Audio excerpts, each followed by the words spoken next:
Welcome to Sew and Tell, where sewists from fashion, theater, and indie sewing bring their different perspectives to the hottest topics in the sewing community. I'm Kate Zaynard. I'm Meg Healy. And I'm Mimi G of Mimi G Style. So today on the podcast, we're talking all things wedding with our guest host, Mimi G. We'll discuss pros and cons of sewing your own wedding dress and how much DIY at your wedding is too much. We'll share a little something in our SewJo segment, and then we'll ask you to share something too. Before we get started, let's do a little check-in. How was all your weekends? Well, my weekend went pretty well. I finished up my Berta style coat, so I'm very excited about that. Amanda's weekend, on the other hand, did not go so well. She got Our sick. other co-host, yes. And so she is not in the studio with us today. We were having Mimi on anyway, so we're still at 3 people today. So everyone send her your best wishes that she feels better. Oh, well, I had a very good weekend, although I don't really know what day it is anymore because I have a massive project that we're going to be doing in Denver next week. And so I'm like crazy sewing and step outs and oh my God, it's like insanity over here. So yeah, I'm just trying to keep up. Meg knows that story. Yeah, that's so funny. Like maybe a couple weeks ago, that was exactly my same situation. I was traveling to Denver and doing step outs because, we film over in the Denver studio. Yeah, I totally feel your pain. And I sew much faster than Norris. So I'm like 2-3 garments and he's like on garment 1 and he's like, I hate you. My husband feels the same way about me. Oh, well, Julian does not sew. He just listened to his first episode of this podcast last night. He goes, maybe I should. I'm like, excuse me, if you're going to marry me, you need to at least listen to my podcast. Exactly. Now Hi, Julian. Yes, now I can't, talk Smack talking crap about a man. So speaking of fiancés, Mimi, tell us about how, I know we kind of all saw it down go on Instagram, but tell us a little bit about how he popped the question. It was great. I was so surprised. We went to go visit my family in Puerto Rico. And I know now that he intended on proposing there. But because it had been so long since I had been home and, it was sort of a lot of family and sort of that vibe going on, he chose not to take away from that and just wait because we were going on a cruise directly after that Puerto Rico trip. Nice. And so he decided to wait to do it on the cruise. And that was just amazing because it was completely unexpected and I loved it. Oh, what a sweetheart. Good taste. I know. As soon as I saw that on Instagram, I was like, we're two sewists get engaged. Like, oh my gosh, the wedding dress thing, everyone, do you feel the pressure as a sewist? I know I do, to make your own wedding dress. People ask you. I did. Yeah. But, it's like I have a friend who owns several restaurants, right? And she's a chef. And we were sitting down one day talking at her restaurant and she came over to say hello. And then she said, are you making your dress? And I was like, no, I'm not making my dress. And she was like, you know what? I totally get that because I'm not going to cater my own wedding. Like, why would I cater my own wedding? And then I kind of thought about it. It made a little bit of sense. But for me, the reasons are just time. I don't have the time to do it. It's less than 6 months. I run multiple, business. It would be the plainest dress ever, not a in sight. I want to enjoy the wedding process. I want to enjoy the planning, and I would be so stressed out just trying to do that, So I designed it, but I just won't be making it. Yeah. Nice. Kate, did you make your wedding dress, Kate? Oh no, I absolutely did not put a single touch of the needle to my wedding dress.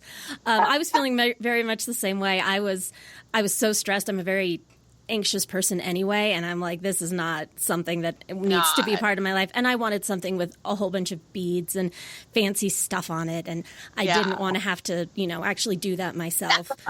Yeah. So yeah. What I want, and I just didn't want. But people are relentless. I have a pretty large following, and everybody was like, what do you mean you're not making your dress? Betraying us. See, I have no following, and especially it was back in 2010, so I really didn't have a following then, so I had no pressure. That was nice. Yeah. Now I feel pressure from people, but they don't, a lot of times they don't understand what it is to make a wedding dress. It's like you can make a dress, so obviously you can make a wedding dress. What's the difference? Correct. There's a big difference. Yeah, what's the difference? I mean, I rarely get asked, but I do only for friends. I've been asked to do others people's wedding dress, and I was like, oh, I like barely don't even want to do my own, but I am sewing my own wedding dress. I am, and you are, Meg. Oh my God, I know. Now, is it going to be a dress? Because last I heard, it was not actually going to be a dress. Yeah, I'm thinking jumpsuit, like jumpsuit vibes. So, oh my gosh. You know what's so funny, Meg? We are spirit. Okay, so I didn't want to make my wedding dress, but I did want to make my reception dress because I need an outfit change, right? Oh yeah, of course. And so I was thinking of making my second look a jumpsuit look. Nice. Yeah, because that I could do, nice. And my dress is, rather it has more beads and stuff on it. So I thought if I do the reception, that I can knock out no problem because it's pretty simple, pretty straightforward. Yeah, I think I'm gonna make two dresses too because I need an outfit change too. So I think I'm gonna make two. But I have all summer. My wedding is September 7th, so time. Okay. I have time. Yeah, I mean, I should have started. I mean, Julian proposed in June, so I started. No, because you were supposed to start in July. I know. I only went to try on. So last weekend, I actually went to try on dresses, and I know you had that same experience too, Mimi. Wasn't that just so much fun trying on dresses? It was fun. Like, when do you ever get to like? Kleinfeld, or what? Is that you? You were Kleinfeld? Yeah. Yeah. See, because Toronto, I live in Toronto, and they also have a Kleinfeld, so they're like the Canadian Kleinfeld headquarters. But it was amazing. But I was kind of like disappointed. It was fun, but I was like, is this all you got? I was like, when I sat down with my consultant, I was like, give me the dresses that other brides look at that and they go, oh, who would ever wear that? I was like, give me all of those to try on. Right. And they only had 2 jumpsuits, and I was like, I mean, I was trying on like their craziest things, but I was like, this is not that crazy. And so, but it was still really fun. There were pretty dresses, but it was a great experience. There's a wonderful bridal salon here called Panache. It's in Pasadena, and it's beautiful. I mean, they have chandeliers and red carpet. Yeah. And it was a beautiful experience, but I found the same thing. I mean, I tried on a ton of dresses. And oddly enough, a lot of the dresses that I kept trying on were from the same designer, which I wasn't aware of. And she happened to be in the store. Oh my gosh. Yeah. And so my friend who was with me went and talked with her and told her who I was and, what about the wedding, and that we might be doing it, streaming it live. So no way. I'm going to stream it. Oh my gosh. So tuning in. People who are like, we want to watch the wedding. And I'm like, okay, well, maybe we'll stream it. It'll be a new royal wedding. Oh my gosh. Total. And it's like the royal wedding of like the Sewist world. 100%. Like, oh, what shall we wear? You need like the arrivals, like because I see so many people on Instagram posting your invitation, be like, what do I wear to to your wedding? And I know people do that. Same to mine too. They're like, I need to wear something lime green, obviously. Your entire wedding is just going to be a sea of guests in lime green. I think so. Yeah. So, oh my gosh, you have to stream it. After trying on so many dresses, she could tell that I love different aspects of many of the dresses, but just I couldn't find something that had everything I wanted. Exactly. Yeah. And she was like, you know what? I would love to co-design the dress with you. What do you want? And as I'm talking, she's sketching, and I'm like, can I? And that, I mean, it was incredible. So I basically got to do a dress from scratch. And you don't have to sew it. I don't have to sew it. That is the best of both worlds right there. Yeah. And poor Norris, he was like, I'm going to make my tux. And I'm like, okay, great. And then we looked at our schedules and he was like, yeah, I'm not making my tux. Not making that tux. It's just too much. Yeah. Yeah. Oh, I know people ask me if I'm going to make Julian's tux. I'm like, yeah, no, I haven't made one in my life. I'm not going to start now. You can just. No. You'll be lucky if I get my own dress made. I know. Yeah, that was surprising for me. Did you find like a certain dress that you tried on? You didn't think that it would look good, like a certain neckline that didn't exactly look. What happened? Yeah, me too. Like a boat neckline. Never thought about it until I tried it on, and I was like, I think I need to incorporate it in. Yeah, I had 2 other sewists who did sew their wedding gowns, but went and had sort of that bridal experience where you try on the dresses. Yep. Some of them just did it for inspiration purposes. And one of the ladies said to me, "Don't be surprised if when you get there, everything you think that you don't want to try, you're going to love." And I was like, "Yeah, okay, I think I know myself pretty well." And then I was like, "I want fitted, and I want this, and I want neck." And then I got there and tried it on, and I was like, "Oh no, this is not what I want." And this is so weird. Yeah, it's just the princess thing that just sort of comes out. I don't know if it's like the girl thing that you're like, "Oh, I'm a princess and I want to be pretty." And I know. Kind of sexy. I thought I did, but I didn't, Yeah. It's just, once you try on a huge skirt, like the one picture that I posted, I was like wearing this huge skirt. And I was like, I would have never, ever. But that was one of my favorites that I tried on. It was like all the drama of everything. So I posted pictures of the ones that I knew for sure I wear, and one of them was very fitted, very beaded, very sexy. I mean, it was, it did very much justice to my curves, but I felt like a sex pot. Yeah. You know what I mean? I was like, I don't want to walk down the aisle like Baba Boom, I know. Experience I wanted. I know. I tried on one. It was like completely nude mesh, and they gave me even like these little like booby covers. And I was like, I don't want to wear those. I had booby covers too. I'm like, what if it like moves or something? Then you got like a booby cover in your chest. It's just weird. No. I know. So. Yeah. Oh, geez. Anyways, have you been asked to make anyone else's dress before, Mimi?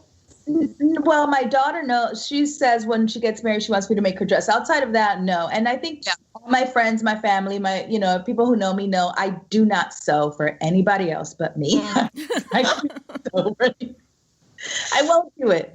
So I rather, my daughter, she'll buy something from Zara and she'll be like, "Mom, I have to take in the waist." And I'm like, I'd rather make these pants from scratch than take in the waist. Yeah. Mm-hmm. No, but I know I think I would like to make my daughter's dresses. That's nice. Yeah. Yeah. That's kind of Kate, have you ever made or altered a dress for anyone else before, Kate? I did do an alteration for somebody. It was just taking in the side seams a little bit, and it was more like a prom dress than anything else. She was getting married on a mountain. But then, of course, there was the theater days. And so I technically have made at least part of a wedding dress for a character in Jekyll and Hyde, the character of Emma. I got to make her a turn of the century sort of 1880s kind of dealie. Which turned out to be sort of a disaster because it had this huge edging around the bottom of ruching. And I had to put 6 million pins in it to get it to all stay. And then I missed some of them and we could never find them. So she'd be like, a pin just got me when she put it on. No. And then I'd pick it up and I'd start squeezing the ruching, trying to prick myself so I could find the pin. And I never found it. So there were always a few pins that got left in that dress. Good thing it wasn't an actual wedding. Right. She only wore it for I don't know. She wore it for 10 minutes and died in it. Whatever. Yeah. Which I feel like I could do the same thing in my own wedding. Just get me on to the next. I will tell you what, when you take that thing off, it is one of the best moments of your life because you feel so beautiful and you've had such a lovely day, but you're so tired and it's constricting. Well, mine was. It was constricting and it's heavy and you're just like, okay, new husband, take this thing off me because I've got to not be in it anymore. That's one way to look at it. That might have sounded a little bit racier than I meant it to, but there we are. Everybody says it's going to go by so fast that day is going to go by so fast. So I'm trying my best. That's why I'm not taking on too much when it comes to the whole wedding dress and DIY and all that, because I really want to experience. I want to be present. And do you have any bridesmaids, Mimi? I do. Yeah, I have 6 in my maid of honor, so 7 total. Nice. Oh, nice. And I don't even know why I thought to ask. I'm like, oh, so you're making all of their dresses? Like, obviously you're not. No. So the 3 of my bridesmaids are my daughters, right? Because I have 3 daughters. Oh, nice. And my other 2 friends, they sew. So I'm like, so they're making their own dresses. You alter it yourself. That's actually one. I'm not having any bridesmaids, but I was thinking if I did, I was going to host a sew your own bridesmaids party throughout a year, and whatever they made, whatever they were working on, they had to make. Like they had to, wear, so they couldn't slack. And I'd have like a bridesmaid sewing boot camp, and whatever they had to really pay attention, and they all had to make their own dress. Yeah, but then, yeah. You're so cute, man, because I would be like, girl, you are not walking down the I know. I was like, what? I would have even sent them down if it was like half inch. I'm like, well, you should have finished it. Yeah. Meg, you should do that. You should do this as like a business or possibly a video series or something. Oh my gosh, I should. Yes, we should. So the Bridesmaids Boot Camp. I love it. Yeah, write this down and propose it. So are you working out? Pardon? Are you doing a boot camp? Trying to like... Well, we'll see. I haven't been to the gym yet in 2019, but my plans are to go tomorrow. But I have been doing, I know you do this too, Mimi. I do keto. So that's been helping. I love keto. Yeah, I've been on keto for I started like hardcore at the beginning of last year. I kind of took like a 5-month break when I went to Italy and all this stuff. Because my keto looks like this. Yeah. So, we'll see how today goes. I've been keto yesterday and today, so we'll see how far this goes this time. Oh, well, there we have it. Our pros and cons about making your own wedding dresses. I guess the cons are like so much time. Stress. Yeah. It's just stress. What am I doing this to myself for? It should be fine though. I'm excited. I need to start sketching though. I am so impressed by you, Meg, honestly, because I laugh at the thought of making my own wedding dress and the fact that you're going to do it, and just like you're so cool and you're so hardcore. Did you know that the thought of buying it it was just no question. I had to make it. I just had to. I don't know. And I tell people if I had done like a 1-year engagement, I would have made my dress. Absolutely. Yeah. Yeah. But in 6 months, Norris jokes that he proposed on the boat on the ship, and then we had 3 days. He said by the time I got off the ship, I had half the wedding plan. Which I probably did because I was like, this damn Wi-Fi, I can't Google venues. Oh, I know. I've never been a Pinterest girl, but as soon as, the ring went on the finger, I was like, Pinterest, please, like, bring it on. Yeah. Oh, well, that was fun. I'm excited to start sketching, and I'm so excited for your wedding, Mimi. I'm going to definitely tune in. Maybe I'll hold like a little the Toronto Sewist watching party, the royal wedding Sewist. I'll invite all the Toronto sewers over, and it'll be so fun. I think I'll have to do it.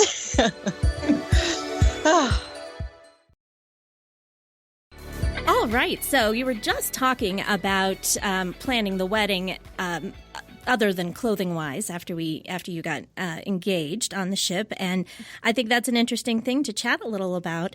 Does your creative nature help in other aspects of the wedding planning? How else does it affect what you're planning to do?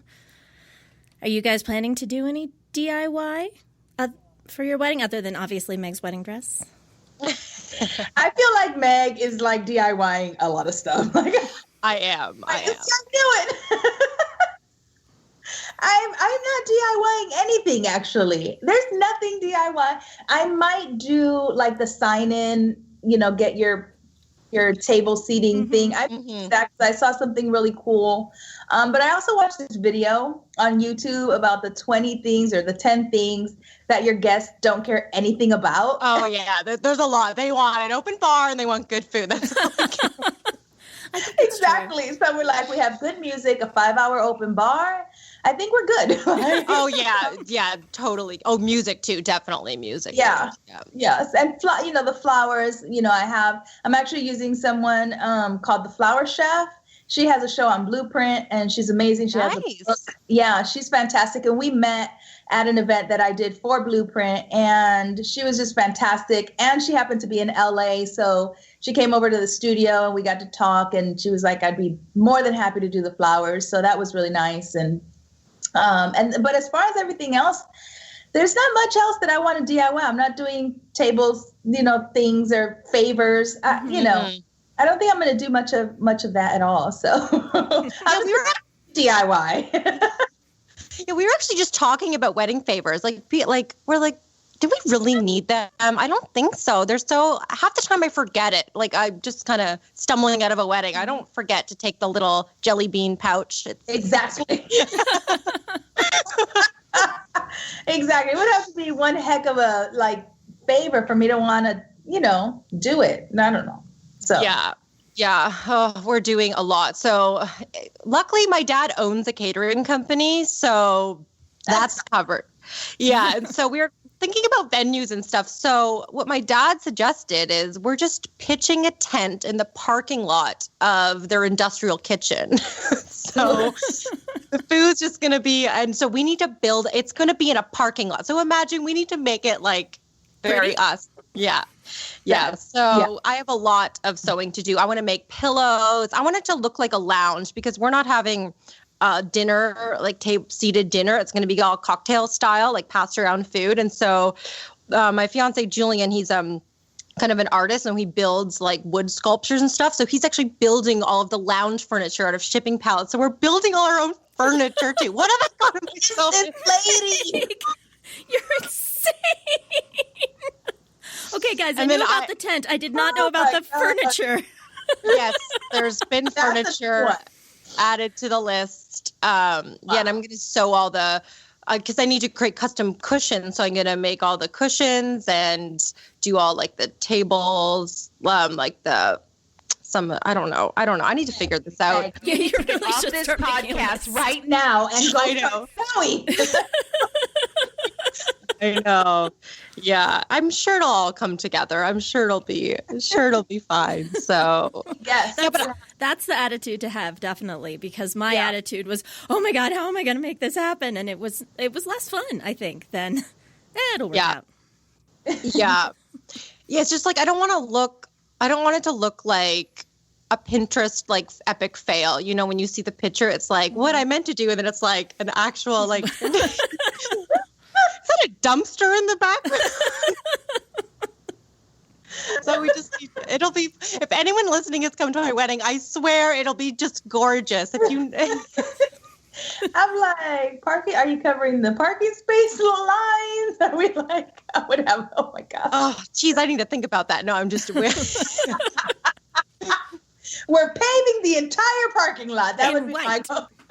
No, I think that's what I did demand my dad repave because there was some potholes. Your dad's repaving for your wedding. I mean, I'm his only daughter, amazing. So he needs to. An episode of one of those shows on Netflix on the crazy brides who decide to DIY everything, and David Turturro shows up. Oh my gosh. Yeah, so we're pretty much DIYing almost everything. So, so I might be falling under that category. Is too much DIY too much? And it might be. So we'll just have to see. I might, at the end, the week of, I'm taking a month off work. So I need to do a lot of prepping for that too. Ooh, thanks for the warning. Oh yeah. You'll need to find a host. Yeah.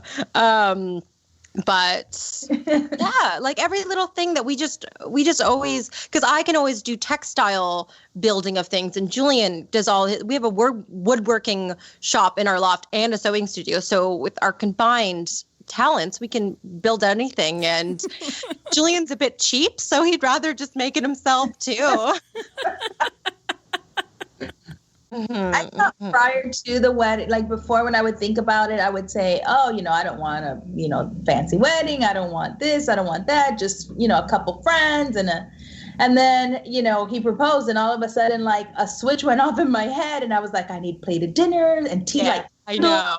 High and low floral bouquet. It got insane. Oh, I know. It's even with me too. My dad always, when I'm talking about, I want like, a big bouquet and all like twinkle lights. He's like, Meg, Bridezilla, it's not your fairy tale day. I'm like, yes, it is, Dad. Yes, it is. It's my only fairy tale day. What it's my only fairy tale day. Yeah. Oh, but at least we're not doing invites, because that's something that we would have to DIY. I could see me taking like calligraphy lessons, but I don't have time for that. So we're just emailing them. Sent an email, save the date, right? You commented on my save the date. Oh yes. Oh my gosh. Ours was just a giant picture of a margarita glass, and we said, save the date. Yes, that's our tone for a wedding. It's going to be like, because right after we say I do, it starts getting into Latin hour, and everyone gets margaritas, and there's going to be like tacos and all this stuff. And so it'll be really fun. It's going to be really fun, guys. If anyone again is listening, please RSVP. Yes, because don't let me deter you. Don't let my conversation about the parking lot and the handmade furniture make you think it's not going to be awesome. Because it is going to be awesome. Parking lots. I mean, how do you pass that up, I know.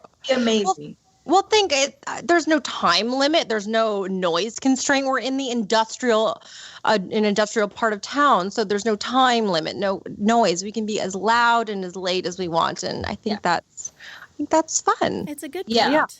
It seems like you're going to have a really great time to like sort of just enjoy your friends and your family without a lot of the sort of, formalities, because we're not doing a ton of formalities. Just because I don't, I'm not throwing a bouquet or any of that stuff. No, yeah. No, so we just want to have fun, drink, eat, dance, and, Yeah, and those are the weddings that people like the most. Exactly. I mean, that's mostly what my wedding was, and many people have told me it was one of the best ones they ever went to. So I take that as a compliment. Yes. Did you make anything for your wedding, Kate, in terms of like, did you like make any like centerpieces or like build like, I don't know. Yeah, I did a few things. I actually was thinking about it, and I was like, I didn't DIY anything for our wedding. And then I started thinking about it, and I'm like, oh wait, yes I did. So I have this whole list. We made our save the dates. We did little magnets, which we sent out. So people could put them on their fridge, which we thought was great. We also did the programs. I painted and decorated a basket for my flower girl. And then I made necklaces for myself and my attendants, earrings for the bridesmaids, and you made jewelry? I did. For the attendants and for the bride. That's a lot. Yeah, well, it was basic. It was very much a standard design that everybody got the same one. So, and that didn't make me feel stressed. That was just kind of fun. And but you felt like your creative nature of like knowing how to sew kind of helped with creating other things. Sure. Would you say that definitely helped? Yeah. Yeah. Because someone who like has no creative, maybe not a creative job or just not creative, they might not have the ability to even, make a little.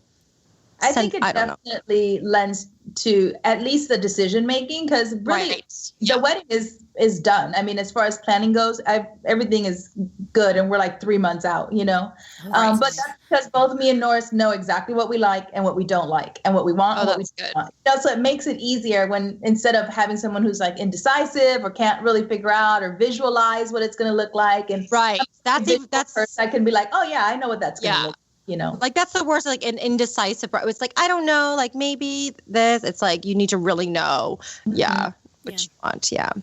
I always really knew when I got married it was going to be super fun, super casual, just lots of lime green. I think we're going to even roll out AstroTurf for my aisle to walk down, like fake. We want like fake grass. So I think that'd be cute, actually. Yeah. Are you having white fold-out chairs? Yes. Okay, I figured Julian wasn't building the chairs. Oh my gosh. Yeah. Suggest that to him and tell us what his face looks like. I know. Yeah, because it's kind of the lounge furniture will be on the like outer parts of the tent, and then the inner will reset for the ceremony. Then we'll reset because we'll have some like sitting down tables for people who like to sit and eat and stuff. So is your dress white? It is white, right? I think so. I don't know. I think so. Yeah. Well, I have my shoes. They just came in the mail. They're lime green shoes, so I know that those are set. So I'm pretty sure it's going to be white. Yeah, I was thinking I got this. Yeah, I got when I was in Italy. I bought this silk Italian lace. Oh, it was so nice, and I just on a whim bought it. And I'm thinking I'm going to maybe hand bead it too with lime green like crystals, like to match my ring. So I'll show you my ring's green. So pretty. Yeah. That's your favorite color. Yes. So I was going to maybe bejewel. We'll see. It might turn into those like sticker bedazzlers. Hey, you got to do what you got to do. Yes. I'll reminisce of my, I used to work at a dance and skating shop making costumes, and I got familiar with that bedazzler for sure. So might have to bring out that for that dress. But yeah, we'll see how it goes. But I will share everything that I'm doing, and probably some last minute decisions that we need to, run to IKEA to get. Oh, yeah. I saw on your Instagram, you had like the little meal tasting and like cake tasting and all that. That looked so much fun. How good was that? You should just pretend to be getting married at a hotel. Oh, I know. Go do the tasting. That was fun. idea. I was telling Meg a couple days ago that there's a like free wedding show that's very close to my house, and my husband and I have talked several times about taking off our rings and going just for the food because we've been there when we were engaged. And it's the best all-you-can-eat buffet you'll find. Yeah, they brought out all the food, the tastings, and we ate everything, and then we also did a wine tasting. And then everything that they gave us as, samples to taste, they gave us the full plate to take home. I know. Yeah, so then my mom drove to the house and was like, "It's mine." Yeah. But it was funny because, of course, they brought it out the way that they planned to present it, right? Right. So the crab cake was very beautiful with this lobster sauce, and it sat on top of this little mound of salt crystals just for decoration. But Mom didn't know, and I forgot. So she took a big spoonful of the salt crystals. That is so something I would do. Oh, my God. That is something I would do and enjoy. I really like salt. I was like, oh, that's just for decoration. Oh, I know. It's kind of, I felt like gypped of that. I'm like, Dad, can you just do a little tasting? He's like, yeah, no. Oh, damn. Oh, I want the full Do you know what he's serving? Yes, we developed like the menu, together. Yeah, it's just going to be lots of, little bites. But I mean, I grew up like it's all the things that I've always loved from his catering company growing up and everyone else. So it's kind of a curation of that. But the funny thing is, so Julian's favorite food is they make these like pizza rolls, and my dad's like, oh, that's not classy enough for the wedding. And so Julian demanded it. And so we decided on at all times there's Julian's pizza roll station. So at any point in the night, you can go get one of Julian's favorite pizza rolls. So it's not my dad's like, it's not part of my thing. That's Julian. Like, it's not our catering. That's Julian's pizza roll. Good compromise. Yeah. Yeah. That's cute.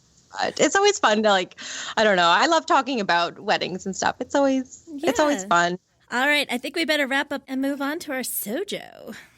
Yes. So in our SewJo segment, we each go around and we say something that's inspiring our sewing mojo. So Kate, why don't you kick us off with your SewJo of the week? All right. Well, over the weekend, I actually did the fitting on my pants muslin that I've been making from my sloper.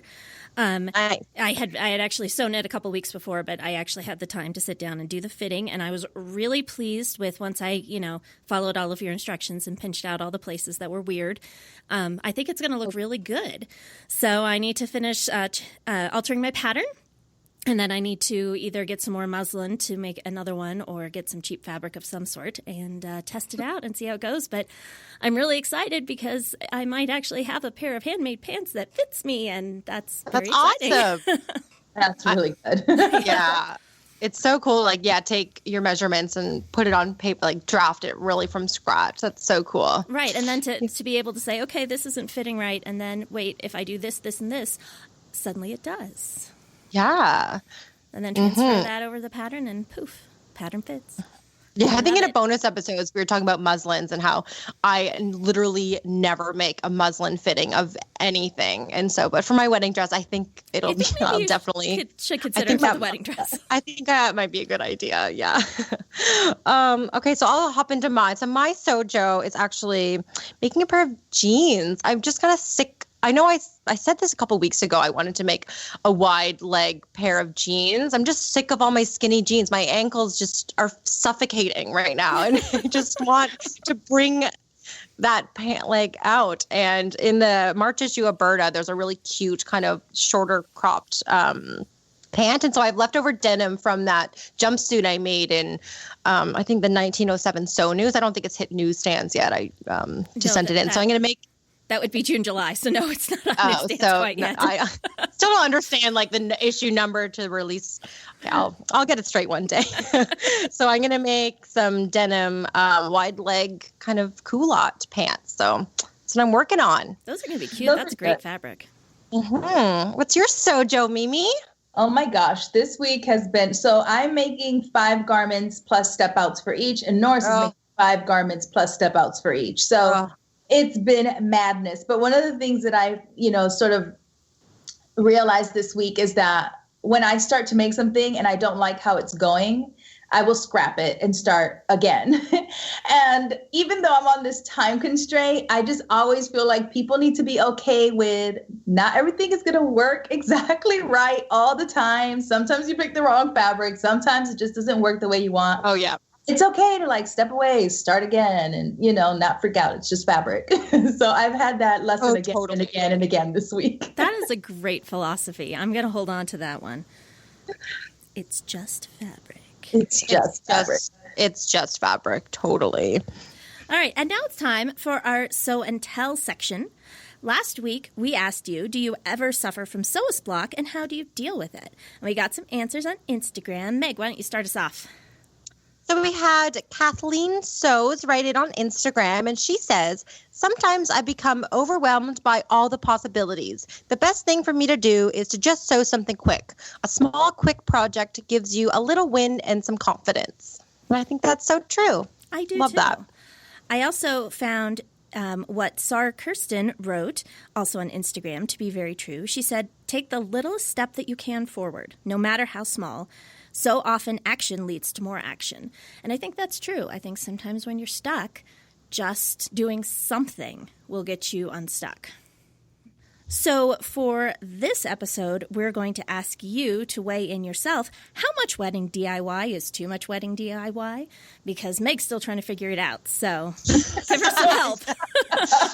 I think I'm on the edge of a little too much, but we'll see. If anyone can do it, I can do it. I'm confident in myself. Oh, totally. Absolutely. I have full confidence in you, Meg.